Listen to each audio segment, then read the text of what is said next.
Hello, and welcome to Your Estate Matters with your hosts, my colleague Greg Brenand and myself, Nicole Garten of Heritage Trust. Your Estate Matters is a podcast dedicated to everything estates, including building and preserving your legacy. If it's estate related, we'll be talking about it. We're having the conversations today that will help Canadians protect their families, their assets, and their legacies tomorrow.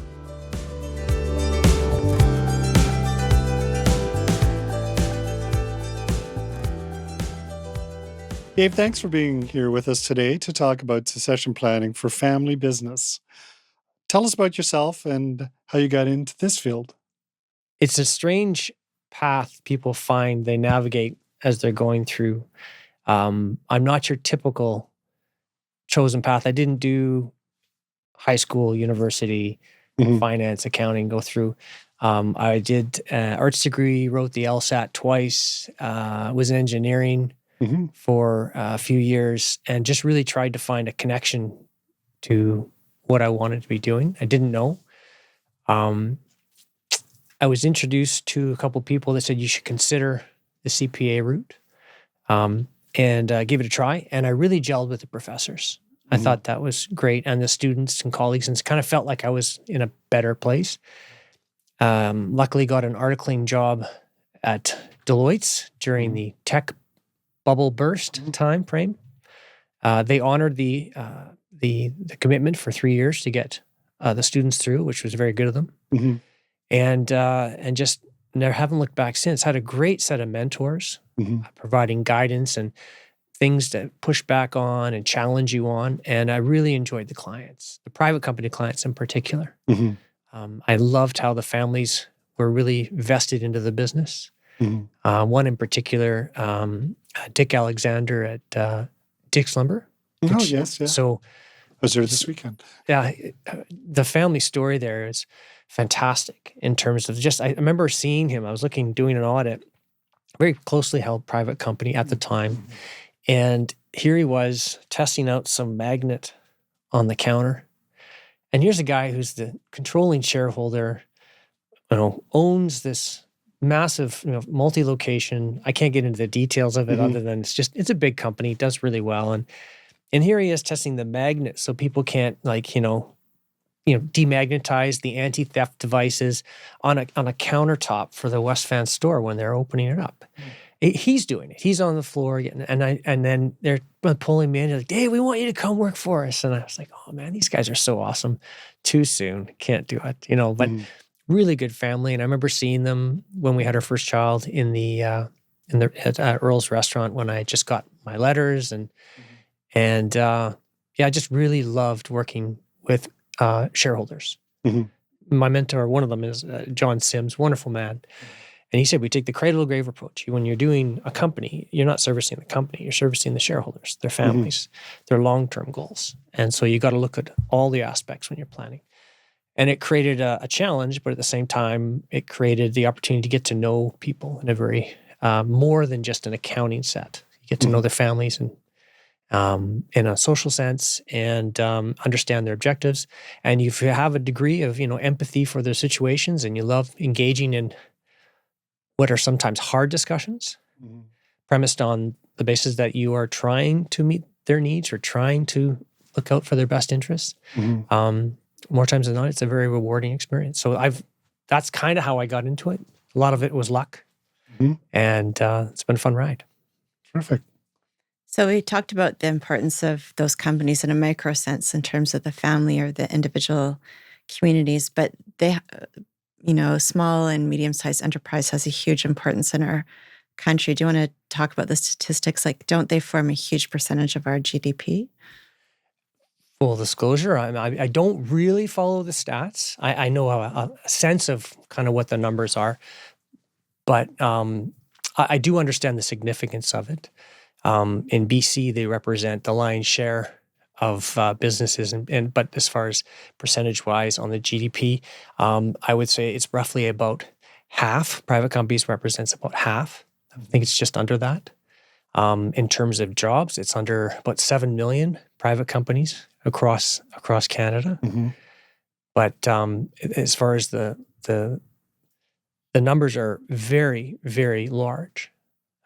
But I think my numbers are correct. I think it's roughly about just south of 50% on the stats. And curious, I'm probably going to go look up in greater detail, some of the stats. But you got to be careful what kind of stats you read, because you can always come with the wrong conclusion if you really don't dig. But I've heard varying degrees of stats as far as the numbers. But in BC, 85% private company economy driver, and in I've heard different numbers from different people, depends on who you ask.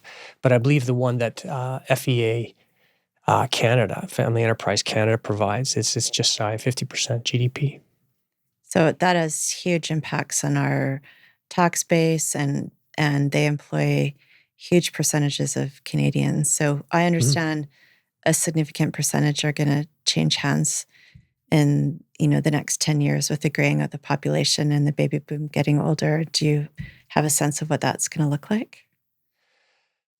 5 years ago, I would have said in the next 5 years, you're going to have 30% transitioning. And the next 10 years, it's 60, 2/3%. And I think that today the numbers are roughly the same. In the next 10 years, I think you're expecting about a 60% or 2/3 are going to change hands and that represents a huge amount of wealth that has to transition hands. And when you're just looking to pass the baton, you want to coordinate that relay so that the baton doesn't get dropped, or the plan goes according to plan. So I would imagine that in terms of it puts a greater emphasis on the importance of planning when you are transitioning that wealth. I will say this though, when you look at let's look at the stats on that. Mm-hmm. On the family practices or the family businesses that are planning to transition, roughly half of them have a plan. On that half, only half of them have written it down. So that's not good. No. And then when we look at, one of the struggles, and I'll talk about this maybe opportunity down the road later in this podcast, but communication is always a challenge in any organization. And when you have the matriarch or the patriarch running a business, not communicating the plan as a struggle for the other family members, and they don't know what the plan is. How many more red flags do you need to know this is not going to end well? So it's kind of going down the tracks.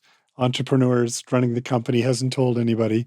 So that leads us to then what sort of exit events occur that trigger either making a plan too late or making a plan now, or what life events occurred. Well, it's interesting that you call it an event because I don't look at transition as an event. I look at it as a process because, well, they take at least a year, a transition, and sometimes upwards as many as 10 years. I have a client right now. I've been working on it since 2008. Still going. So what kinds of events? Do nothing. Die. Let them figure it out. Or try and control it from the grave. Like those are the worst case scenario situations, but those are technically events that force the hand for something to happen. More times than not, you hope it doesn't come to that there is a plan put out there, but there's third-party sales, there's take a company public, there's de-risking yourself by bringing in private equity. Sometimes they offer a little capital to help grow the business in new areas that haven't been tested. Have clients that have gone through that exercise, very positive actually. Comes the question of valuation, but that's another matter. Another one is ESOPs, employee stock option plans. I was at a funeral of a client of mine, and a wonderful man. He was hit with a disease. I won't get into the specifics, but the CEO was at the pew at the front, and he's kind of talking about his legacy. And unbeknownst to all of us, through his ESOP, he created 21 millionaires from his employees as a result of allowing them to partake in the business. An ESOP is a wonderful tool to, one, vest your employees. We had people who were cleaning beakers there for like years. And I was sitting there, my jaw dropped when that one came out. I didn't even realize that the far-reaching effect it had by having employees get involved in employee stock option plans. They're complicated and they can be messy. Employees coming and going from organizations, but that is a way to allow shareholders to participate in what could be a liquidity event or a sale event to them. And in this case, it was a sale of the business, the shares of the business, by a big player, international player. And they were all bought out and everyone participated. So those are varying different types of ways people can exit the business. Transitioning to family members, you can do a freeze of whatnot, and to have a family trust get involved, or you can freeze your preferred shares, have the kids come in. You can sell your shares if they want to even buy the shares. But there's the asset sale, share sale. I don't know how detailed you want me to get into this, but well, yeah, obviously that gets very technical. But so there's many events, including perhaps a divorce, which would cause a triggering of it triggers something. It triggers something. Let's just, there's a lot of people that get triggered on those events. But yeah, those events are not necessarily ones tied to succession, but they are ones that could be some layer of transition. Depends on the circumstances. The issue, when we talk about family businesses and family enterprise, it's not just the operating businesses, it's everything else behind it. And so, in essence, if this is providing a livelihood, what's in the best interest of the family, going through a divorce or not? I've got clients who have a very successful business and a failed marriage. Multiple clients, actually. And they're continuing the businesses. Good for them. They figured out a way to do it. And to put their pride away for the time being, and they're navigating through this. You and I have had situations where it wasn't like that. True. Hope that answers your question. It does, indeed, yeah. So what I heard you say was only around half of business owners are even getting started on the planning, and even a smaller percentage are even writing it down, which is concerning given what a huge percentage of GDP and employee people that are affected by this. So let's say, what are best practices? Like, say someone's listening to this and they think, I don't want that to be me. This is my life's work. I want to make sure I leave a legacy, can measure it with the success I've had in my life. Like, what are best practices in terms of steps, and how long does a successful succession plan actually take? The two top challenges in a business transition, based on my experience, is inability to let go and communication. Let's say someone retires at 65 and starts claiming their CPP until they're 85. You got 20 years of CPP, right? Maybe they live longer. What do you think the average number of years CPP is claimed by that individual? Take a guess. From an entrepreneur that's retired? No, just in general. 16. Okay, how about you? 10. It's 8. 8. Yeah. And a lot of that, in my experience and my readings, is you lose a sense of purpose. We're so focused on the business. Their whole life is centered around the business, the dinner table discussions. It's everything's around, and it's not necessarily healthy. But I would say, we talk about writing down a succession plan. How about, what are your goals when you want to retire?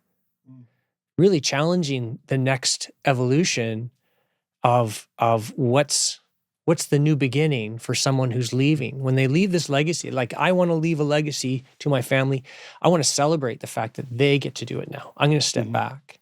And this is what I want to do when I do it. That sense of purpose, I think, really is a driver in ensuring a successful transition. Is you want that person who did step away to be doing what they want to be doing, and not looking through the glass window as if they want to be there, but they can't.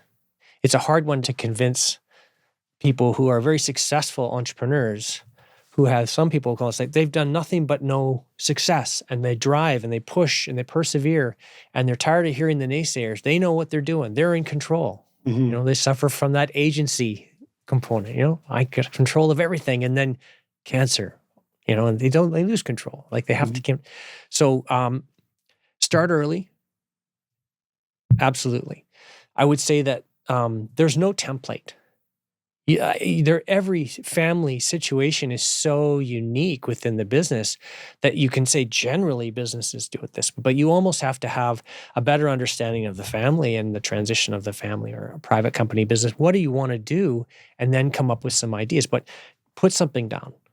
Just because you're planning for this type of exit doesn't mean it's going to take away from this type of exit.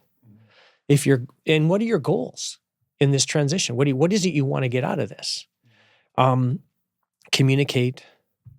And did I mention communicate? And there's over communication. There's emails for the sake of emails, like spam, but you have to have tailored, directed communication. You've got management that's not an owner. You've got family that are active in the business. You have family that are not active in the business.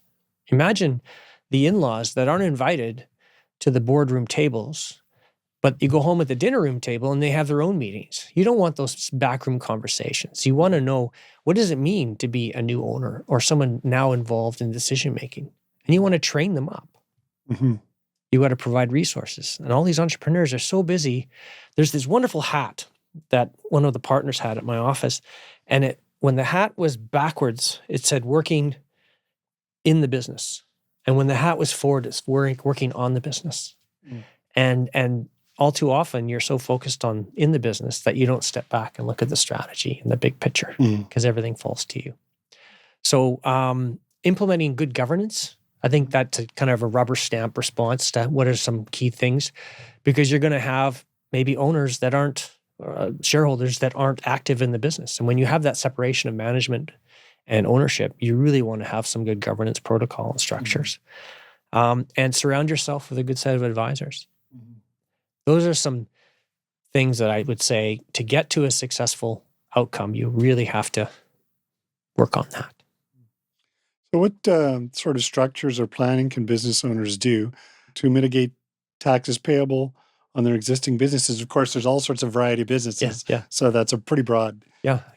Let's look at the tax being the tax at the time of, say, a transition, whether it's now or kick the can down the road, or let's deal with the tax, which is, the pearly gates tax. Because there's multiple layers of tax. If a company wants to transition to another generation, they can do it on a fully deferred basis and pay no tax. Do a freeze, transfer over the future growth, and do nothing. Just sit there. So Dave, maybe for our listeners that aren't familiar, do you want to summarize a freeze and lay? Sure. Yeah, of course. Yeah. And I'll premise that there's lots of ways to structure things to either reduce or defer tax. And with that comes complexity. So when we talk about a freeze and a family trust, let's talk about those two. The family trust, I think, is the go-to structure. It's a wonderful structure. It's a structure that I spend more time trying to explain every year its benefit to a client after they've planned for it. So much so that I had one client say, I can't deal with the complexity. The synonym that I would use to most closely associate with family trust is flexibility. It allows the founding shareholders that are used to control to continue that control while I don't need any more value. Locking that value in, freezing that value, and I'll explain a freeze in a second, and attributing the future growth to a family trust. But now you've gone from what could be a single shareholder and a company to a single shareholder and a trust and a company and maybe a sidecar company. And you start adding layers of administration and complexity. And you need to educate those involved. What does that mean? But a family trust allows you to grow future growth to the beneficiary or beneficiaries. And that's a very common vehicle, I guess, so much so that if you don't recommend that, I think you could be found liable for not providing that kind of level of advice. Of course, us at Heritage Trust are strong proponents of trust structures. So. Yes, absolutely. Yes. I would imagine so, but I'm a big proponent of them. The one, as an accountant, I would say the one struggle I have with trust is everything has to be done by March 31st. And it's the most archaic processing. I think we just started to be able to e-file them a couple of years ago. And so the idea of dealing with the administration of a trust, if you have all your investments in a trust, you have to have all your accounting done by March 31st or the 90 days after year end. And you don't get all your reporting slips for your investments until that time. So maybe for our lay audience, what do you need to file on March 31st? A T3 trust return, yes. Sorry, I have a tendency to go down rabbit holes on technical, but that's just my nature. I mentioned the estate freeze. A lot of entrepreneurs have been very successful. They've run a business. They've run everything through the business. And they need a way to kind of separate the operating business, the growth up to that point, freeze it, and have future growth go to new shareholders. So you start to splice the ownership of a company, or you can use a trust structure. You can do various other types of structures. But the idea is freezing that value and then allowing future value to the next generation. And that frozen value would be, in essence, like a pension. You would be drawing down on the value of that through redemption of preferred shares. So you'd be exchanging on a tax-deferred basis your growth common shares for locked-in value, frozen value shares. And with that, you have that value that you have in front of the common shares. So you're almost like the bank. Parents are the new generation of bankers. They'll finance the transition, pay them out over time. But then the complexities of they're still a shareholder, but they don't control necessarily. So how would you have influence over making sure those preferred shares are getting paid, as an example? So you have to come to communication and redemption schedules. And so the estate freeze is extremely common. One that I just had a conference call on this morning, and the next generation was being really good about asking the questions. What does it mean? How does it work? And they were so focused on the voting shares as opposed to the value shares. They wanted the votes. And I said, you don't need them. Dad's not going to let go of them. And because he's the one helping to facilitate this transfer, you don't need them just yet. And I explained the process of how it could get in their hands as an idea. And it gave them a little bit more comfort understanding what we're trying to do in the overall plan. But again, communication on the planning. There's a number of other things. I get asked all the time. People come in the door and they say, I just sold something. How do we plan for taxes? I said, outside of calculating the tax, you mean? I don't know. I was like, you need to plan for it. So things that are of great value in the eyes of the entrepreneur is I want to capitalize on the lifetime capital gains exemption, which I believe they just increased to $1.25 million after the budget. Again, I don't know if it's been royal assented yet, but I think it's just in draft form. But in theory, it's $1.2 million per beneficiary. So with the trust combined with the lifetime capital gains exemption, I have a story where a client that we sold his business and they had grandkids on there, they had kids. We multiplied that capital gains exemption on what was between $10 and $15 million of selling proceeds, and they paid no tax. The kids paid minimum tax, which we clawed back through some planning. And it was an amazing result. A catch to that, or a caveat to that, was that the proceeds had to go to the grandkids. And in the eyes of the patriarch in this story, he didn't realize he had done that. So I reminded him that's what you did when you set this thing up. Anyways, but the lifetime capital gains exemption is something where it's you sell shares. You sell shares of what I call a qualified small business corporation, and you have to meet the test. You have to have held the shares for 2 years. 50% or more of the assets have to have been actively used in the business over the last 2 years. It has to be CCPC, and the 90% test has to be satisfied. What's CCPC? Oh, yes, you're right. Canadian Controlled Private Corporation. And so the 90% test is one that catches people. because you can have too many redundant assets in the company at the time of sale, which means you need time to kind of purify the company. And again, private company, someone's owned the business, they've grown it. You've got the family cottages in there, luxury boats, you got a big insurance policy sitting in there. All of these things with large cash surrender value, all of these assets are not actively used in the business. So you have to make sure you got to get them out of there. Well, how do you get them out of there on a tax efficient basis? You have to plan for it. So don't come in my office the day of the sale close and saying, how do we plan? Well, you don't. And to put things, to simplify, I always like to start with a base case scenario. What if you do nothing? How much tax are you going to pay? Is that okay? And sometimes, versus going down the path of setting things up and adding complexity, sometimes it's the right thing to do. But I found that people love to defer. They love to kick it down the road and make it someone else's problem. Not like in that way. That's not what's keep driving it. But they like to make it, why pay tax now if I can pay it later? Time value of money. The problem when you're transitioning value and making it their problem, so not having sufficient insurance in place, that person passing away, a big tax bill to pay at the end and creating cash flow constraints to the business, that's a problem. And so you need to recognize some of the things to navigate. So from a tax standpoint, there's a lot of strategies out there. The key ones were the trust, the estate freeze, which takes time. Again, when you freeze on day one, the value goes to the common shareholder, the preferred shareholder. The common shareholder is only worth $1. If the value of this company holds constant, and you redeem down those preferred shares over time while the value holds constant, you're shifting residual value to the common shares. But that takes time. And if we were to try and sell those shares and we set this thing up a year in advance, you won't get the capital gains exemption. You need the 2-year hold test. So there's things that need to be planned out, and you talk about your goals. And all of this is premised on what do you want to do? What's your exit strategy or strategies? And plan accordingly. You can adjust accordingly. Though another part of that planning is future tax rates are unknown and unpredictable. So the current era, what the tax rate is and what the pain will be.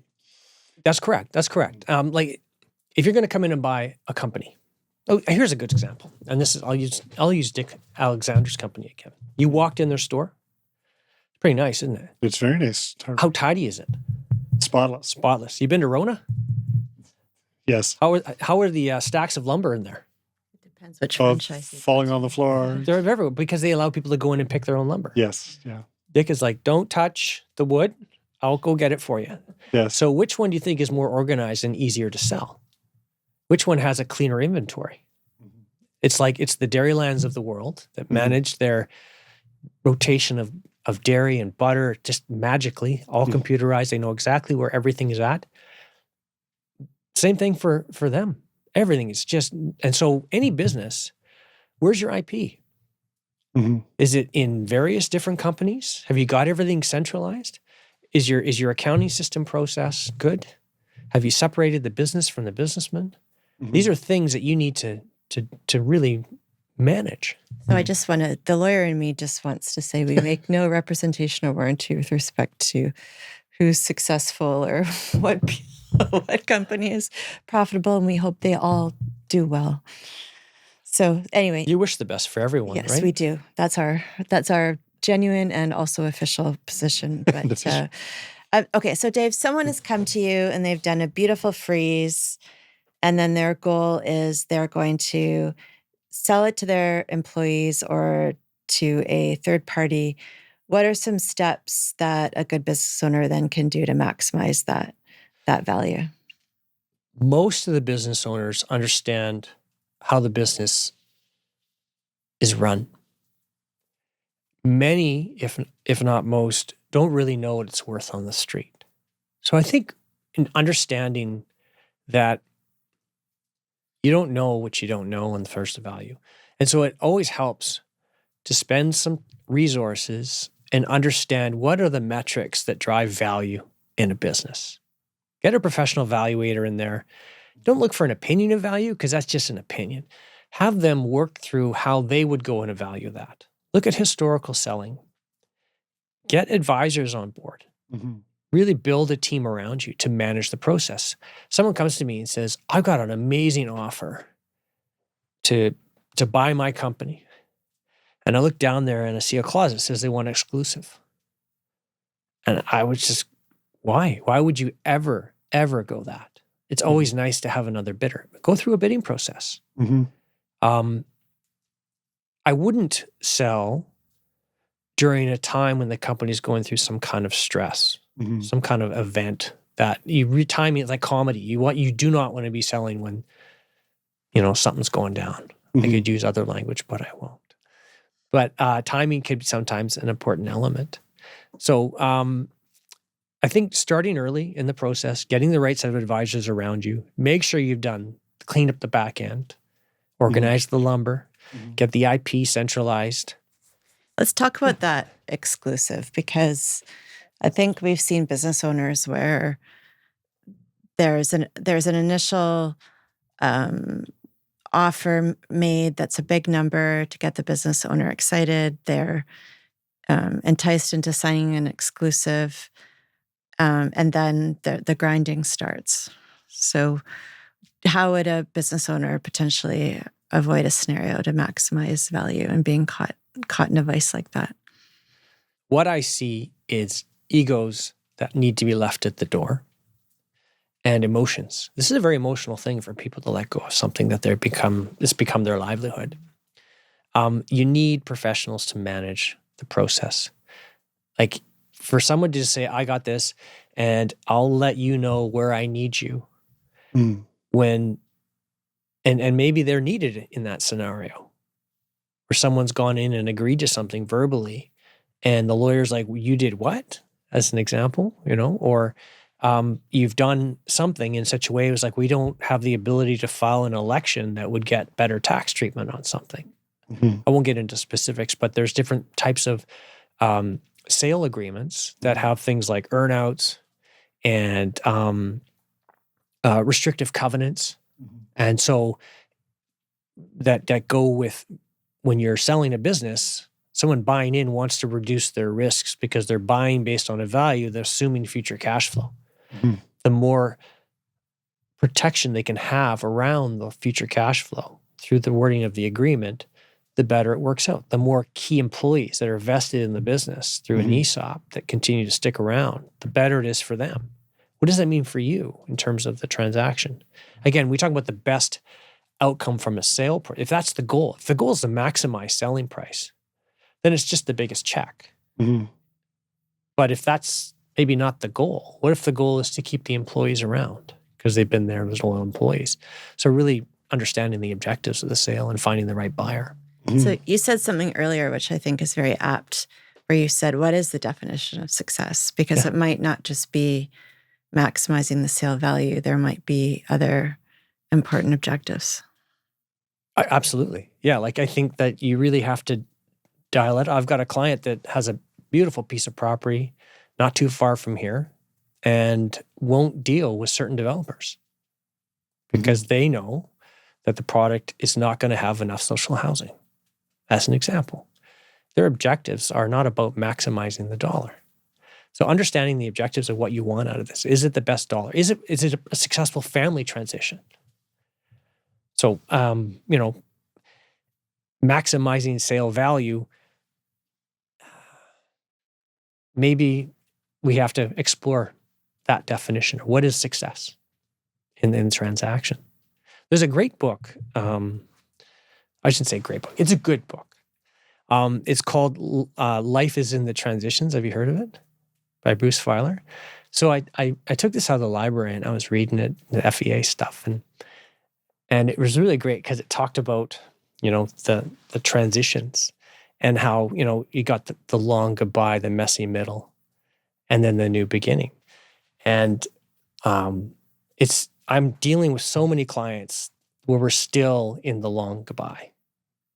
And it's just, I don't ever see it going away. And I just keep referencing back to like, well, what if I can get them thinking about the life after work? But I just can't get them through that.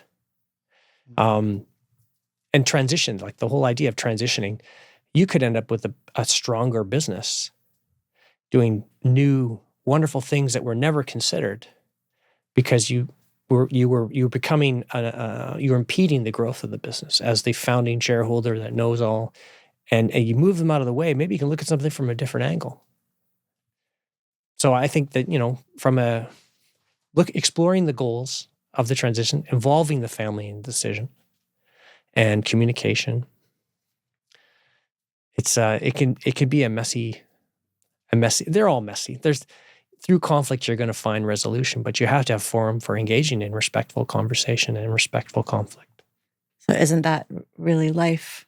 Yes, absolutely. It's endemic to the human experience. So Dave, this has been amazing. How can our listeners find you? Physically or on the internet? Through I am when I'm not on my bike, I am at home or in the office, and so they can find me through our website at manningelliott.com. I think that would be the best. I do live and breathe through my cell phone, but yeah. Well, thank you so much. We really appreciate your time today. Pleasure. Thank you. Dave.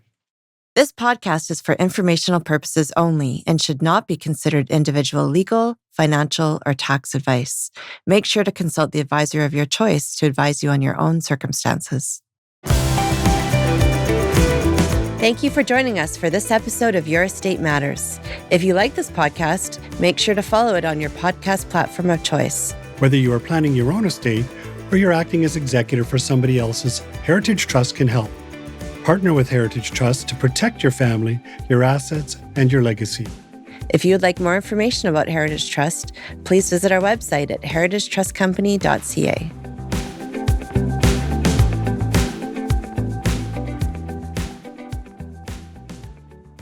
This podcast is produced by Podfather Creative.